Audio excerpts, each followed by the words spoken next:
Telangana constable preparation strategy. So మనకి constable ఎగ్జామ్లో 200 marks question paper ఉంటుంది.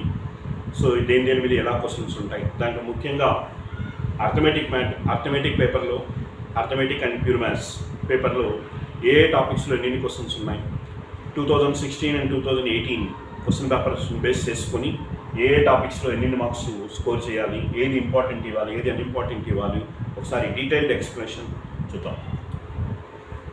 SI constable, Telangana SI constables. So దీంట్లో నేను టోటల్ అర్థమెటిక్ సిలబస్ని పార్ట్స్గా డివైడ్ చేశాను. పార్ట్ 1, పార్ట్ 2, పార్ట్ 3 అనే టైప్లో. దాంట్లో ఫస్ట్ పార్ట్ ఇది, that is ratio and family. So ఈ పార్ట్ నేను ఇచ్చే name ratio and family. So ratio and family అని నేమ్ ఎందుకు పెట్టానంటే, basic topic, first topic ratio and proportion. ఆ రేషియో అండ్ ప్రపోర్షన్కి లింక్గా ఉన్న టాపిక్స్ అన్నీ ఒక పార్ట్గా తయారు చేశాను. సో దీంట్లో first topic ratio and proportion, next partnership, ages, averages, alligation and mixtures. ఈ 5 టాపిక్స్ని రేషియో అండ్ ప్రపోర్షన్ అండ్ ఫ్యామిలీగా తీసుకున్నాను. ఈ 5 టాపిక్స్ రేషియో అండ్ ప్రపోర్షన్కి లింక్డ్గా ఉంటాయి కాబట్టి అన్నీ ఒక పార్ట్గా తీసుకున్నాను. సో ఈ 5 టాపిక్స్ నుంచి 2016, 2018 2 ఇయర్స్లో ప్రిలిమ్స్లో ఎన్ని క్వశ్చన్స్ అడిగారో చూడండి. 2016లో 8 క్వశ్చన్స్ ఇచ్చాడు, 2018లో 11 క్వశ్చన్స్ వచ్చాడు ఫ్రమ్ దీస్ 5 టాపిక్స్. అదే మెయిన్స్లోకి వచ్చేప్పటికి 2016లో 8 క్వశ్చన్స్, 2018లో 5 క్వశ్చన్స్ అడిగారు. సో దాంట్లో కూడా ఈ రేషియో అండ్ ప్రపోర్షన్ నుంచి ఒక 3 క్వశ్చన్స్ 3 మార్క్స్ వస్తున్నాయి. పార్ట్నర్షిప్ నుంచి ఒక 2 క్వశ్చన్స్ వస్తున్నాయి. ఏజెస్ రావట్లేదు, పెద్దగా అడగట్లేదు. యావరేజెస్లో 1 క్వశ్చన్, అలిగేషన్ మిక్సర్లో ఒక 1 question. So approximately 3, 2, 5, 6, 7. So 7 to 8 questions. ఇంకా అలిగేషన్ మిక్సర్లో యావరేజెస్లో 2 క్వశ్చన్స్, అలిగేషన్ మిక్సర్లో 1 క్వశ్చన్. సో ఈ టైప్లో క్వశ్చన్స్ అడుగుతున్నాడు. దీంట్లో వెరీ ఇంపార్టెంట్ ఇవ్వాల్సింది ఏంటి, first topic ratio and proportion. అది 3 క్వశ్చన్సే కాదండి, 3 to 5 క్వశ్చన్స్ ఎక్స్పెక్ట్ చేయొచ్చు రేషియో అండ్ ప్రపోర్షన్ నుంచి. 3 to 5 క్వశ్చన్స్ ఎక్స్పెక్ట్ చేయొచ్చు. బికాస్ ఈ టాపిక్ రేషియో అండ్ ప్రపోర్షన్ అనుకుంటాము, కానీ ఈ మిక్స్డ్ టాపిక్, ఈ టాపిక్స్ అన్నింటిలో కూడా రేషియో అండ్ ప్రపోర్షన్ మిక్స్ అయి ఉంటుంది. కాబట్టి ఇది బాగా చదవగలిగితే పార్ట్నర్షిప్ చాలా ఈజీగా వస్తుంది. నెక్స్ట్ ఏజెస్, ఒక చిన్న కాన్సెప్ట్ మీద బేస్ చేసుకుని వెళ్తుంది. బట్ ఫస్ట్ రేషియో అండ్ ప్రపోర్షన్ని చాలా బాగా ప్రాక్టీస్ చేయాలి, కొంచెం డెప్త్గా ప్రాబ్లమ్స్ ప్రాక్టీస్ చేయాలి. సో రేషియో అండ్ ప్రపోర్షన్, అసలు రేషియో అంటే ఏంటి, ప్రపోర్షన్ అంటే ఏంటి, దాంట్లో ఏమీ ఫార్ములాస్ అంటే ఏమీ ఉండవు. వితౌట్ యూజింగ్ ఎనీ ఫార్ములా అన్ని ప్రాబ్లమ్స్ని మనం సాల్వ్ చేయొచ్చు. కంప్లీట్ టెక్నిక్స్ ఉన్నాయి, షార్ట్కట్స్ ఉన్నాయి. సో వాటి ప్రకారం సాల్వ్ చేయొచ్చు. జస్ట్ ప్రపోర్షన్ అంటే తెలుసుకుంటే చాలు. Third proportional, fourth proportional, mean proportional. So ఈ విధంగా ప్రపోర్షన్ అనే పాయింట్స్ మనం నేర్చుకోగలిగితే చాలా, ఇంకేదేం పెద్దగా అవసరం ఉండదు. ఇంకన్నీ షార్ట్కట్స్, టెక్నిక్స్ ద్వారా చిన్న ప్రాబ్లమ్స్ అన్నీ కూడా మంచి టెక్నిక్స్ యూస్ చేయొచ్చు. కొంచెం ట్రికీగా ఉన్న ప్రాబ్లమ్స్ని కూడా షార్ట్కట్స్ని బాగా యూస్ చేసి చేయొచ్చు. That is ratio and proportion. So 3 to 5 questions ప్రతి కానిస్టేబుల్ ఎగ్జామ్లో తెలంగాణలో అడుగుతున్నాడు, గత ఎగ్జామ్స్ని బేస్ చేసుకుంటూ. నెక్స్ట్ పార్ట్నర్షిప్కి వచ్చేవరికి మనకు ఒకే ఒక కాన్సెప్ట్ ఉంటుంది. పార్ట్నర్షిప్, పార్ట్నర్షిప్లో investment into time ratio equal to profits ratio అని చెప్పేసి ఈ కాన్సెప్ట్ బేస్ చేసుకుని మొత్తం అన్నీ సాల్వ్ చేస్తాం. సో మంచి ప్రాబ్లమ్స్ ఉన్నాయి పార్ట్నర్షిప్లో కూడా. సింపుల్ పార్ట్నర్షిప్ అని, కాంపౌండ్ పార్ట్నర్షిప్ అని, sleeping partnership, working partnership. So ఈ విధంగా రకరకాలు ఉన్నాయి. సో కొంచెం చిన్న టాపిక్ అయినా బాగా ఇంపార్టెన్స్ ఇవ్వాలి, బికాస్ 2 మార్క్స్ అడుగుతున్నాను. 2 to 3 మార్క్స్ వస్తున్నాయి. ఏజెస్లో సో ఒక్కొక్కసారి ఇవ్వట్లేదు, ఒక్కొక్కసారి ఇచ్చిన ఒక 1 క్వశ్చన్ బేస్ చేస్తున్నాం. సో ఏజెస్లో ఒక 3 పాయింట్స్ మీద బేస్ అయి ఉంటుంది. present, hence, ago. Hence means after, ago means back. So కొన్ని సంవత్సరాల తర్వాత, కొన్ని సంవత్సరాల క్రితం అనే డేటా మీద బేస్ చేస్తుంటారు. చాలా లాజిక్గా చాలా ఈజీగా చేయొచ్చు ages. Next topic averages. Averages కూడా ఒకే ఒక కాన్సెప్ట్. ఏంటి average? Average equal to sum by number of numbers, sum by number of numbers లేదా total number of numbers. So రకరకాలుగా తీసుకుంటాం యావరేజెస్. అది ఒక్క కాన్సెప్ట్ మీదే మొత్తము అంత టాపిక్ సాల్వ్ చేస్తాం. Alligation mixture. ఈ టాపిక్ అలిగేషన్ మిక్సర్ అనేది సపరేట్ టాపిక్ అయితే కాదు, సపరేట్ టాపిక్ కాదు, అది ఒక మెథడ్. అలిగేషన్ మిక్సర్ అనేది ఒక మెథడ్. ఈ మెథడ్ ద్వారా ఈ టాపిక్స్లో కావచ్చు, ఇంకా వేరే టాపిక్స్లో కావచ్చు, ఈ మెథడ్ ద్వారా సాల్వ్ చేయొచ్చు. సో అలిగేషన్ మిక్సర్ ఇలా రాసుకుంటాం. సో ఈ విధంగా వాల్యూస్ రాసి 25, 35 ఫర్ ఎగ్జాంపుల్ 27 అని చెప్పి, సో ఈ విధంగా వాల్యూస్ రాసి డిఫరెన్స్ వేసి రేషియో టైప్లో సాల్వ్ చేసుకుంటాం. చాలా ఈజీగా ఒకటే మెథడ్, ఎలాంటి ప్రాబ్లం కానీ. కాబట్టి ఒక కండిషన్ ఉంది. అసలు ఎలిగేషన్ ఏంటి? మిక్సర్ అంటే మిక్సర్ మీన్స్ ఏదైనా 2 క్వాంటిటీస్ యాడ్ చేస్తే 3వ క్వాంటిటీ రావాలి. ఏవైనా 2 క్వాంటిటీస్ యాడ్ చేస్తే 3వ క్వాంటిటీ రావాలి. అంటే ఈ 2 క్వాంటిటీస్ యొక్క ఈ 2 క్వాంటిటీస్ ప్లస్ ఈ 3rd క్వాంటిటీ, 3 క్వాంటిటీస్ యొక్క ఏదైనా ఒక వాల్యూ తెలుస్తుండాలి. అది యావరేజ్ కావచ్చు, లేదా పర్సంటేజ్ కావచ్చు, ఆర్ ఇంట్రెస్ట్ కావచ్చు, డిస్టెన్స్ స్పీడ్ కావచ్చు, ఇంకోటి కావచ్చు. ఉంటే మనం ఆ మెథడ్ని అప్లై చేయొచ్చు. చాలా ఈజీగా చేయొచ్చు. చాలా ప్రాబ్లమ్స్, కొంచెం బాగా లెంగ్తీగా ఉన్న ప్రాబ్లమ్స్ కూడా కొన్ని అలిగేషన్ మిక్సర్ ద్వారా సాల్వ్ చేసే ఛాన్సెస్ ఉన్నాయి. సో అంత ఇంపార్టెంట్ టాపిక్. బట్ ఇదేం సపరేట్ టాపిక్ అయితే కాదు. This is only one method. Arithmetic మొత్తంలో ఒక మెథడ్. కాబట్టి ఈ 5 టాపిక్స్లో ఫస్ట్ ఇంపార్టెన్స్ ఇవ్వాల్సింది ratio and proportion. Next importance ఇవ్వాల్సింది పార్ట్నర్షిప్. దాని తర్వాత యావరేజెస్. ఫస్ట్ ఈ 3 టాపిక్స్ బాగా చదవాలి. Ratio and proportion, partnership, averages. దీని తర్వాత ఏజెస్. తర్వాత అలిగేషన్ మిక్సర్ చాలా ఈజీగా ఉంటుంది. ఇవన్నీ అయిన తర్వాత ఆ మెథడ్ ఏంటో తెలుసుకొని మనం ప్రాబ్లమ్ సాల్వ్ చేస్తే చాలా ఈజీగా ఉంటుంది. కాబట్టి ఈ పార్ట్ నుంచి మనకి ప్రిలిమ్స్లో ఒక 7 to 8 క్వశ్చన్స్ ఈజీగా ఇస్తున్నాడు ప్రిలిమ్స్లో అయితే. సో మెయిన్స్లోకి వచ్చే మునిగి 5 to 11 క్వశ్చన్స్ ఇస్తున్నాడు. So 5 to 10 questions or 11 questions మెయిన్స్లో ఇస్తున్నాడు. కాబట్టి so very very important part. ఈ పార్ట్ నుంచి ప్రిలిమ్స్లో చూసుకోండి 7 to 8 క్వశ్చన్స్, మెయిన్స్లో అయితే 5 to 10 క్వశ్చన్స్ అడుగుతున్నాడు ఈ పార్ట్ నుంచి.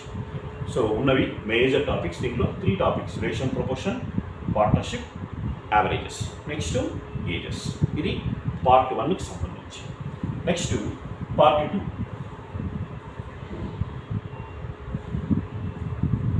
పార్ట్ 2 చూద్దాం. పార్ట్ 2లో మనము పార్ట్ 2కి వచ్చేసరికి నేను పర్సంటేజ్ ఫ్యామిలీగా తీసుకున్నాను. పార్ట్ 2 వచ్చి పర్సంటేజ్ ఫ్యామిలీ. సో పార్ట్స్గా ఎందుకు డివైడ్ చేశానంటే ఈజీగా గుర్తుండడం కోసం. సో ఆ ప్రతి పార్ట్ మీద ఒక గ్రిప్ తెచ్చుకోవడం కోసం. Ratio family. రేషియో ఫ్యామిలీలో ratio and proportion, partnership, averages, ages. ఇంకొక సబ్ టాపిక్, ఎక్స్ట్రా టాపిక్ ఏముంది? Alligation and mixture. అది టాపిక్ కాదు, మెథడ్. అలాగే పార్ట్ 2లో percentages. First topic percentages, profit and loss, discounts, simple interest, compound interest. సింపుల్గా చెప్పుకోవాలంటే percentage అనేది ఒక topic, profit and loss, discounts 2 కలిపి ఒకటే టాపిక్. ఈ 2 simple interest and compound interest అనేది ఇంట్రెస్ట్కి సంబంధించిన టాపిక్స్. ఇంట్రెస్ట్ కాబట్టి ఓవరాల్గా చూస్తే 3 టాపిక్స్ దీంట్లో ఉన్నాయి. ఒకటి పర్సంటేజెస్, 2 ప్రాఫిట్ అండ్ లాస్, 3వది interest. 3 topics, but very very important topics. Questions చూడండి, ప్రిలిమ్స్లో వీటి నుంచి 7 క్వశ్చన్స్ వస్తున్నాయి. మెయిన్స్లో కూడా ఆల్మోస్ట్ ఒక 7 క్వశ్చన్స్ వస్తున్నాయి. ఇక్కడ అన్ని టాపిక్స్ వెరీ వెరీ ఇంపార్టెంట్. ఏ టాపిక్ ఇది దీంట్లో క్వశ్చన్స్ రావట్లేదని లేదు. డిస్కౌంట్స్లో పెద్దగా అడగట్లేదు, మిగతా అన్నిట్లోనూ అడుగుతుంది. ఫస్ట్ వీటన్నిటికీ బేసిక్ టాపిక్ ఏంటంటే పర్సంటేజెస్. అందుకే ఈ పార్ట్ నేమ్ ఏమంటున్నాం? Called as percentage family. So percentages బాగా ఫైండ్ అవుట్ చేయగలగాలి. పర్సంటేజెస్లో చాలా రకరకాల టెక్నిక్స్ ఉన్నాయి, షార్ట్కట్స్ చాలా ఉన్నాయి. సో వీటిల్లో పర్సంటేజ్ కట్టే ముందు బేసిక్గా రావాలి. అది వస్తే ఈ టాపిక్స్లో కూడా బాగా ఏదైనా ఒక వాల్యూలో 10% ఎంత, 5% ఎంత, 20%, 15%, 1%, 3%, 5% అది వాల్యూ చూడంగానే చెప్పగలిగేటట్లు ఉండాలి. ఆడ జీరోస్ ఉంటే ఎలా, జీరోస్ లేకపోతే పాయింట్స్ ఎలా పెట్టుకోవాలి అనేది బాగా ప్రాక్టీస్ చేసి ఉండాలి. ముఖ్యంగా నాన్ మ్యాథ్స్ వాళ్ళు మరింత ప్రాక్టీస్ చేయాలి. మ్యాథ్స్ వాళ్ళకి కొంత ఐడియా ఉన్నా బట్ టెక్నిక్స్ యూస్ చేసుకోవాల్సి ఉంటుంది. షార్ట్కట్స్ యూస్ చేస్తేనే మనము ఈ పర్సంటేజ్ టాపిక్లో చాలా డెప్త్ ప్రాబ్లమ్స్ కూడా ఉన్నాయి. Next profit and loss. Percentage topic వచ్చినప్పుడు ప్రాఫిట్ అండ్ లాస్ కొంచెం ఈజీగా ఉంటుంది. కొంచెం బేసిక్ పాయింట్స్, ప్రాఫిట్ అంటే ఏంటి, లాస్ అంటే ఏంటి, సో దాంట్లో ఎలా వస్తాయి ప్రాఫిట్స్, ఎలా లాస్ ఏంటి, ప్రాఫిట్ పర్సంటేజ్ ఏంటి, లాస్ పర్సంటేజ్ ఏంటి, రకరకాల సెల్లింగ్లు ఉంటాయి, ఎలా చేస్తారు అనేది మనము కాన్సెప్ట్స్ ద్వారా వెళ్తాం. చాలా మంచి టాపిక్. నెక్స్ట్ డిస్కౌంట్స్ కొంచెం ఒక బేసిక్ కాన్సెప్ట్ తీసుకుంటాం. డిస్కౌంట్ అనేది మార్కుడ్ ప్రైస్ మీద ఇస్తాం కాబట్టి ఆ మార్కుడ్ ప్రైస్ మీద డిస్కౌంట్స్ని ఎలా ఇస్తాం, ఎలా డిస్కౌంట్ ఇచ్చిన తర్వాత వాడు ఎలా సేవ్ చేస్తాడు అనే ఒక బేసిక్ కాన్సెప్ట్ తెలుసుకుంటే చాలా ఈజీగా చేయొచ్చు. Next simple interest and compound interest. Simple interest జనరల్గా సింపుల్ ఇంట్రెస్ట్ ఆ పేరులోనే సింపుల్గా ఉన్నట్లు సింపుల్గానే ఉంటాయి. కొన్ని ప్రాబ్లమ్స్ డెప్త్గా ఉన్నాయి, వీటన్నీ ఈజీగానే ఉంటాయి. సో ఎక్కువగా సింపుల్ ఇంట్రెస్ట్లో SI = PTR/100 అనే ఫార్ములా, బేసిక్ ఫార్ములాని బేస్ చేసుకుని అంటారు. సో మనకు అర్థమెటిక్ మొత్తంలోని ఫార్ములాని బేస్ చేసుకొని సాల్వ్ చేసే మెథడ్స్ చాలా వరకు తగ్గించాలి. ఎక్కడో అవసరమైతే తప్ప చేయాలి. వీటన్ని వితౌట్ యూజింగ్ ఫార్ములా అనే టైప్లోనే మనం ఉండాలి. కాంపౌండ్ ఇంట్రెస్ట్ జనరల్గా చాలామందికి సింపుల్ ఇంట్రెస్ట్ చాలా ఈజీ, కాంపౌండ్ ఇంట్రెస్ట్ కొంచెం టఫ్గా ఉంటుంది సార్, క్యాలిక్యులేషన్ కానీ అన్నీ. ఎందుకు రఫ్గా ఉంటుందంటే మీరు ఫార్ములాస్ యూస్ చేస్తున్నారు. షార్ట్కట్స్ యూస్ చేస్తే కాంపౌండ్ ఇంట్రెస్ట్ సింపుల్ కన్నా కాంపౌండ్ ఇంట్రెస్ట్ చాలా ఈజీ. సెకండ్స్లో చెప్పచ్చు, పేపర్ పెన్ పెట్టకుండా కూడా ఆన్సర్స్ చేయవచ్చు. కాబట్టి కాంపౌండ్ ఇంట్రెస్ట్ ఇంకా ఈజీ. కాంపౌండ్ ఇంట్రెస్ట్లోనే మార్క్స్ కూడా ఎక్కువ వస్తున్నాయి. సో దీంట్లో అన్ని టాపిక్స్ ఇంపార్టెంట్, ఏ ఒక టాపిక్ తప్ప. డిస్కౌంట్స్ ఏదో ఒక రవ్వ, అది కూడా చదవాల్సిందే. So percentage, profit and loss, discounts, simple and compound interest అన్ని టాపిక్స్ కూడా ఇంపార్టెంటే. సో దీంట్లో మనం ఎక్స్పెక్టెడ్ క్వశ్చన్స్, సో ప్రిలిమ్స్లో 5 to 8 క్వశ్చన్స్ ప్రిలిమ్స్లోకి వచ్చేవరికి, అండ్ మెయిన్స్లోకి వచ్చేవరికి 5 to 8 క్వశ్చన్స్ ఉన్నాయి కాబట్టి సో జాగ్రత్తగా చదవాలి. ఇది ఒక very very important. Ratio proportion family important, percentage family రెండోది important. Next part 3. So part 3లోకి వచ్చేసరికి మనకి time and family. Total syllabus ఏదో బైహార్ట్ చేసే టైంలో కాకుండా ఈజీగా గుర్తుండడం కోసం ఒక ఫ్యామిలీ అనే వర్డ్ యూస్ చేస్తున్నాను. Ratio family, percentage family, third one time family. ఎందుకంటే టైంకి రిలేటెడ్గా అన్నీ ఉంటాయి కాబట్టి. First topic time and work, రెండోది పైప్స్ అండ్ సిస్టమ్స్, మూడోది time and distance, fourth one trains, fifth one boats and streams.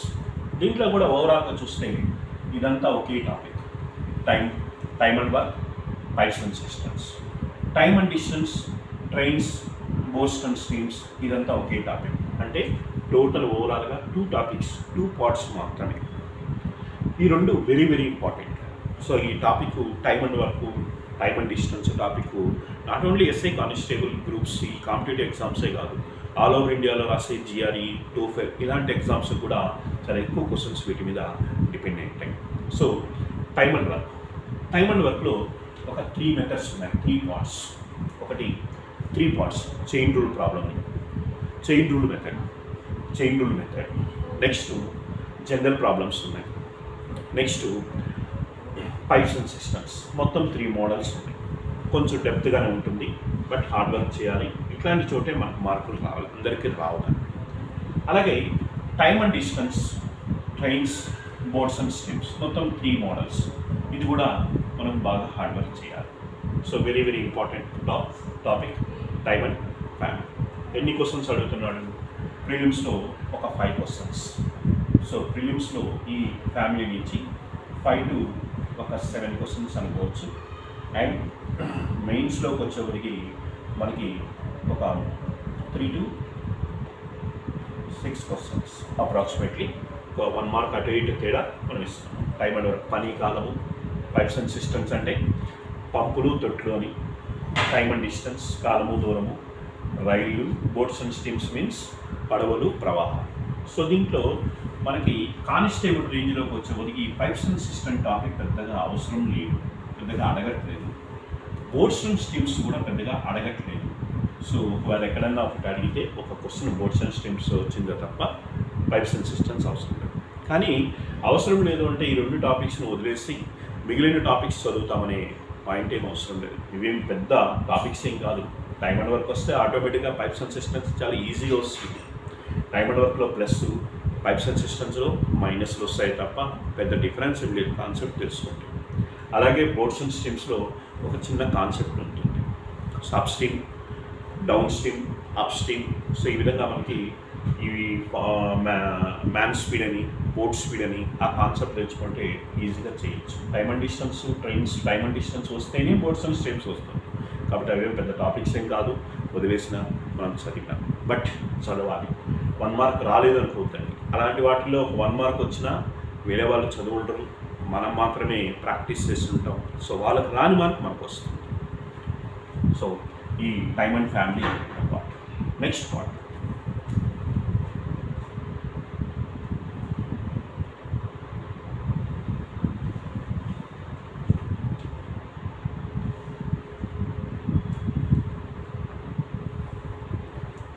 Next one part 4. ఇది very basic topic but very very importance ఇవ్వాల్సింది. First one number system. Number system అంటే చాలా problems ఉన్నాయి. Number system, prime numbers ఎలా ఉన్నాయి, prime numbers ఏంటి, real numbers ఏంటి, ఆ ఫార్మ్స్ రాయడం కానీ.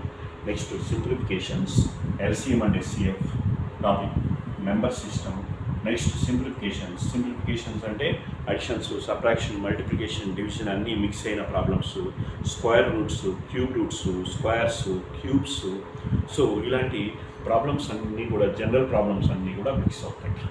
సో మొత్తం 3 టాపిక్స్ అన్నాను కానీ ఓవరాల్గా only number system and LCM and SCF. So questions చూస్తే ప్రిలిమ్స్లో 3 to 4 క్వశ్చన్స్ అడుగుతున్నాను. ప్రిలిమ్స్లో 3 to 4 క్వశ్చన్స్. మెయిన్స్లోకి వచ్చేప్పటికి మనకి 6 to 8 క్వశ్చన్స్ ఈజీగా అడుగుతారు. సో ఈ టాపిక్ నుంచి సో బేసిక్ టాపిక్ అనిపిస్తుంది కానీ సో చాలా మంచి మంచి ప్రాబ్లమ్స్ ఉన్నాయి.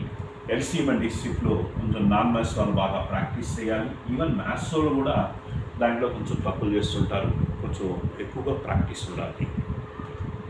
Next part 5.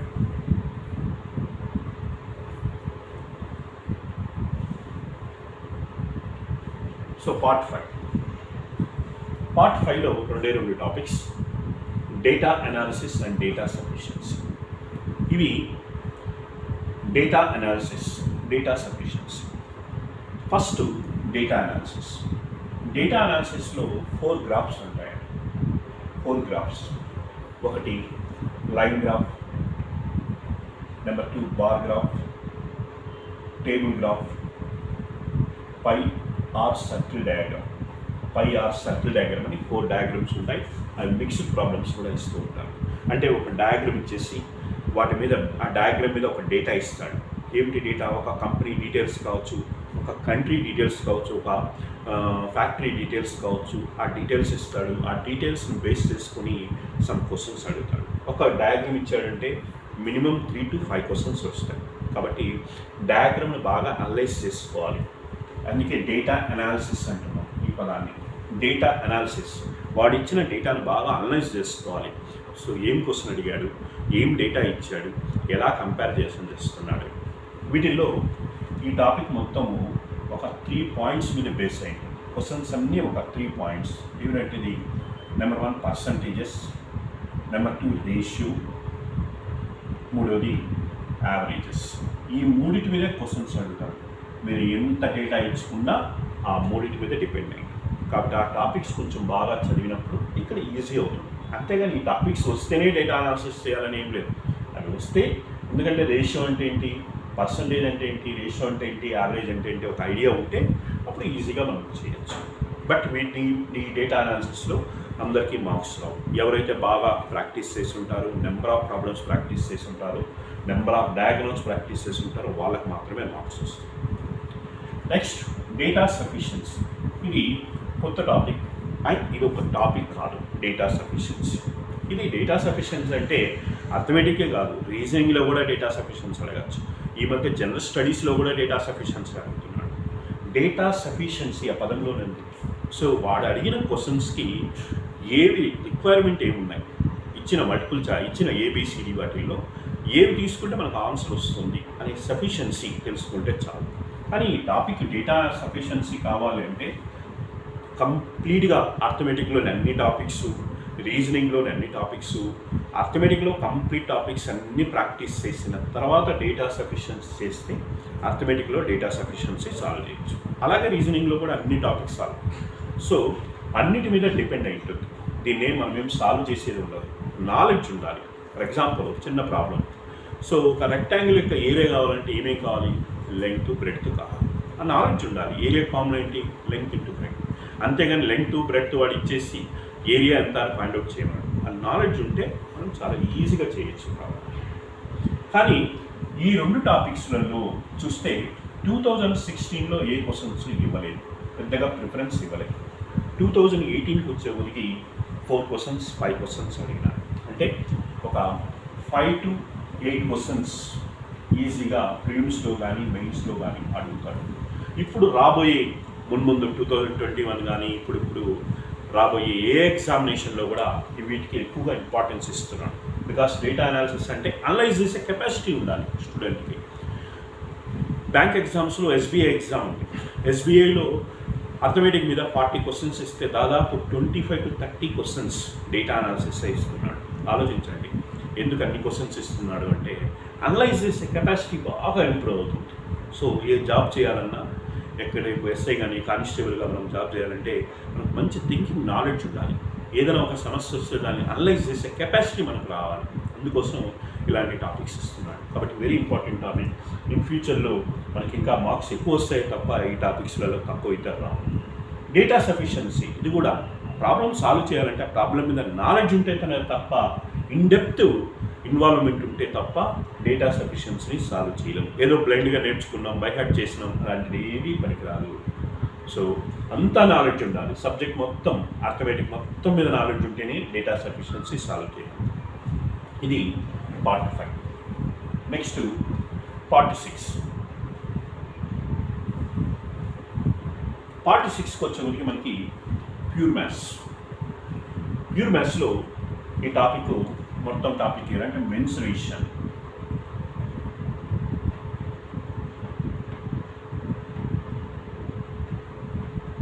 సో మెన్సురేషన్ టాపిక్లో 2 టాపిక్స్. ఒకటి ఏరియాస్, అనదర్ వన్ వాల్యూమ్స్. ఇది యాక్చువల్గా అన్ని బుక్స్లలో అర్థమెటిక్ బుక్స్లోనే ఇచ్చేస్తుంటారు ఏరియాస్ వాల్యూమ్స్ అని. కానీ ఇది అర్థమెటిక్ కాదు, ఇది కంప్లీట్ ప్యూర్ మ్యాథ్స్. ఎందుకు ప్యూర్ మ్యాథ్స్ అనేది ప్రత్యేకంగా పేరు పెట్టారు అంటే ఈ ప్రాబ్లమ్స్ని అర్థమెటిక్లో ప్రాబ్లమ్స్ని మన ఇష్టం వచ్చినట్టు సాల్వ్ చేయొచ్చు without using any formula, without using any condition. నువ్వు ఏ ఫార్ములా యూజ్ చేయొద్దు, ఏ కండిషన్ యూజ్ చేయొద్దు, నీకు ఇష్టం వచ్చినట్టు చెయ్యి, ఆన్సర్ వస్తే చాలు. That is arithmetic. అర్థమెటిక్ అంటే నీ మీనింగ్ ఏంటి? అర్థమెటిక్ ఆపరేషన్స్ ఏంటి?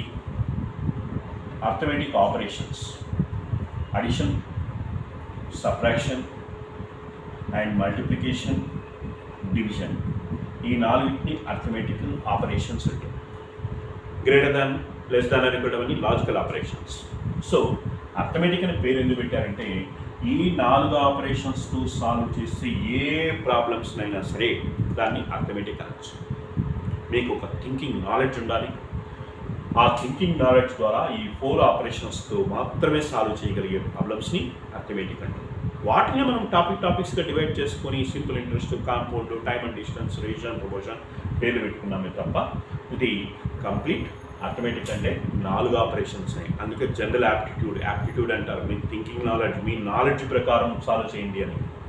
దీంట్లో ఏ సబ్జెక్టు అవసరం లేదు, ఏ ఫార్ములాస్ అవసరం లేదు. ఓకే, అదే మనకు ప్యూర్ మ్యాథ్స్లోకి వచ్చేవారికి మన ఇష్టం వచ్చినట్టు చేస్తామంటే అర్థం. ఇక్కడ కంపల్సరీగా using some formula or some condition, some concept use చేయాల్సిందే. చిన్న ఎగ్జాంపుల్, ఏరియాస్. ఒక రెక్టాంగిల్ ఏరియా అంటే లెంగ్త్, బ్రెడ్త్. ఏరియా ఫార్ములా ఏంటి? L into P area. So ఎవరైనా సరే ఒక ఏరియా ఆఫ్ ద రెక్టాంగిల్ కావాలంటే ఏం ఫార్ములా యూస్ చేయాలి? లెంగ్త్ ఇంటూ బ్రెడ్త్ యూస్ చేయాల్సిందే ఆ ఫార్ములా లేకుండా ప్రపంచంలో నాట్ ఓన్లీ ఇండియా, ప్రపంచంలో భూమి మీద ఎవడైనా సరే ఏరియా ఫార్ములా కావాలి రెక్టాంగిల్ కంటే ఈ కాన్సెప్ట్ ఏంటి formula length into breadth use చేయాల్సిందే. మనకి స్థలాలు ఉంటాయి, ప్లాట్ ఏరియా ఎన్ని ఫీట్ ఉంది అంటాం, 60 feet ఉంది. విడ్త్ ఎంత? 30 feet. ఎన్ని గజాలంటే 60 into 30 ఎంత వస్తుంది? 1800 square feet వస్తుంది. అదే స్క్వేర్ యార్డ్స్లో చెప్పాలంటే బై 9 చేస్తే 200 square yards అంటాం. సో ఎక్కడైనా సరే డెఫినెట్గా మనము ఆ కాన్సెప్ట్స్ యూస్ చేయాల్సిందే. వాల్యూమ్ కూడా అంతే, క్యూబాయిడ్, స్పియర్ ఇవన్నీ వస్తాయి. అన్ని ఫార్ములాస్ నేర్చుకోవాలి. చాలా దీంట్లో కూడా టెక్నిక్స్ ఉన్నాయి, షార్ట్కట్స్ ఉన్నాయి, చేయొచ్చు. బట్ అక్కడ షార్ట్కట్స్లో కూడా మనం ఆ కాన్సెప్ట్ యూజ్ చేయాల్సిందే తప్ప వితౌట్ యూజింగ్ కాన్సెప్ట్ నేను లెంగ్త్ ఇంటూ బ్రెడ్త్, ఏరియా అంటే లెంగ్త్ ఇంటూ బ్రెడ్త్ నేను యూజ్ చేయను, ఆ కాన్సెప్ట్ యూజ్ చేయకుండా నేను ఆన్సర్ చెప్తాను సార్ అంటే ఎవరు ఒప్పుకోరు. సో డెఫినెట్గా using formulas or concepts use చేసుకునే చేయాలి. అందుకే దీన్ని ప్యూర్ మ్యాథ్స్ అన్నాం, అథమెటిక్ అన్నాడు. సో దీంట్లో ఎస్ఐ ఎగ్జామినేషన్స్కి ఎక్కువ మార్కులు అడుగుతున్నారు, కానిస్టేబుల్ కొంచెం తక్కువే. ప్రిలిమ్స్లో ఒక 2 to 3 questions అడుగుతున్నాడు, మెయిన్స్లోకి వచ్చేవాడికి ఒక 3 to 5 questions వరకు ఎక్స్పెక్ట్ చేయొచ్చు మెయిన్స్లో. సో గత ఎగ్జామ్స్ 2016లో చూస్తే ప్రిలిమ్స్లో ఓన్లీ 1 question వచ్చింది. 18లో అయితే ప్రిలిమ్స్లో 2018లో ప్రిలిమ్స్లో అయితే రాలేదు, మెయిన్స్లోకి వచ్చేవాడికి 4 questions వచ్చాయి. కాబట్టి రాబోయే ఎగ్జామ్స్లో నెక్స్ట్ ఎగ్జామ్లో కూడా ఒక 3 to 5 questions మనం ఎక్స్పెక్ట్ చేయొచ్చు. ఇది ప్యూర్ మ్యాథ్స్కి సంబంధించి. Next part, last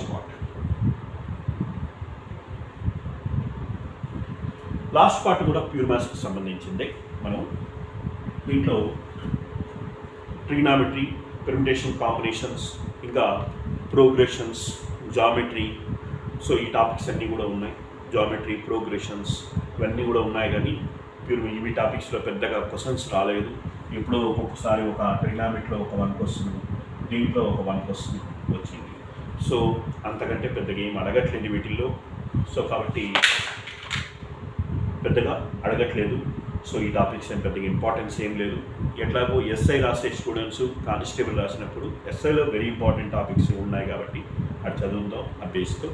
constable exam మాత్రమే రాసేవాళ్ళు, దట్టు నాన్ మ్యాథ్స్ బ్యాక్గ్రౌండ్ వాళ్ళు ఈ టాపిక్స్ వదిలేసేయండి, పెద్దగా అవసరం లేదు.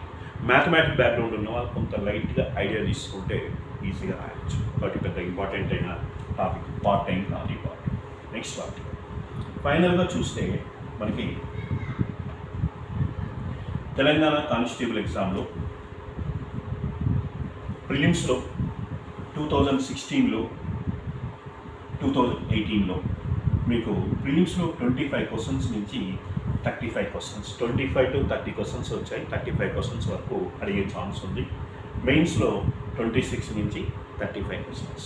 నెక్స్ట్ ఇప్పుడు notification maybe 2021 or next year 2022 అయినా గ్యారంటీగా నోటిఫికేషన్ వస్తుంది. సో దాంట్లో చూస్తే మన ఎక్స్పెక్టెడ్ క్వశ్చన్స్ ప్రిలిమ్స్లో గ్యారంటీగా 30 to 35 questions, మెయిన్స్లో కూడా 30 to 35 questions, ఇంకా మోర్ దాన్ అడగచ్చు తప్ప తక్కువైతే లేదు. సో ఓవరాల్గా ఇది అర్థమెటిక్ మీద.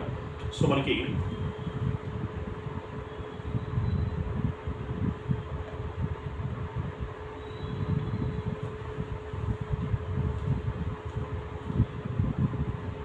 TS constable,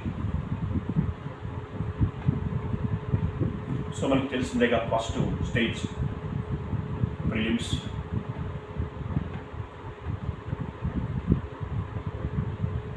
marks 200 questions. దీంట్లో ఓసీ వాళ్ళకి 80 marks రావాలి, బీసీ వాళ్ళకి 70 marks రావాలి, ఎస్సీ ఎస్టీ వాళ్ళకి 60 marks వస్తే క్వాలిఫై అవుతుంది. నెక్స్ట్ స్టెప్ ఫిజికల్ కూడా అయిపోయిన తర్వాత ఫిజికల్ తెలిసిందే కదా, running, high jump, long jump, shot put. Next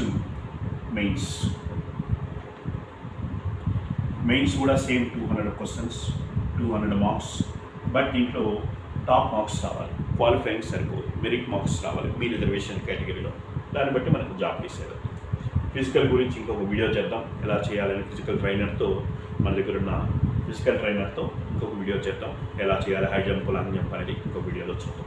ప్రస్తుతానికి ఇక్కడ మీరు first of all prelims mains ఎలా చదవాలి అనేది కూడా ఇంకొక వీడియో చేద్దాం. బట్ ఇక్కడ లైట్గా చూస్తే ఫస్ట్ ప్రిలిమ్స్లోనే బాగా ప్రిపరేషన్ అవ్వాలి.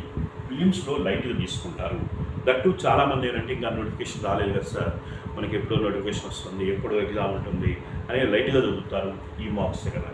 సో అది తప్పు. ప్రిలిమ్స్లోనే మనం సీరియస్గా చదవాలి. ఆ ప్రిలిమ్స్లో చదివేదంతా కూడా మనకి మెయిన్స్ మీద డిపెండ్ అవుతాయి మార్క్స్. ఎందుకంటే ఒక్కసారి ప్రిలిమ్స్ ఎగ్జామ్ అయిపోయిన తర్వాత ఫిజికల్ ఎగ్జామ్కి వచ్చేసరికి నువ్వు ఇక్కడ చదివేది ఏముండదు, జస్ట్ చదివేది ఏముండదు, ఫిజికల్ మీద డిపెండ్ అవుతుంది. ఫిజికల్ అయిపోయిన తర్వాత నీకు సీరియస్నెస్ వస్తుంది చదవాలని. కానీ ఫిజికల్ అయిపోయిన తర్వాత ఇమ్మీడియట్లీ 15-20 డేస్లోనే మెయిన్స్ ఎగ్జామ్ పెడుతున్నారు కాబట్టి టైం ఉండదు. సో ఇక్కడ చదివేదే ప్రాక్టీస్ మీద ఇంప్లిమెంట్. సో ఇది ఇంకా ఒక వీడియోలో ఇంకా డీటెయిల్డ్గా నేను ఎక్స్ప్లెయిన్ చేస్తాను. సో ఇది ఓవరాల్గా తెలంగాణ కానిస్టేబుల్స్ గురించి ఇంకొక వీడియోలో, ఎస్ఐ గురించి, అలాగే ఏపీ వాళ్ళ గురించి కూడా ఇంకొక వీడియోలో చేస్తాం. Thank you all.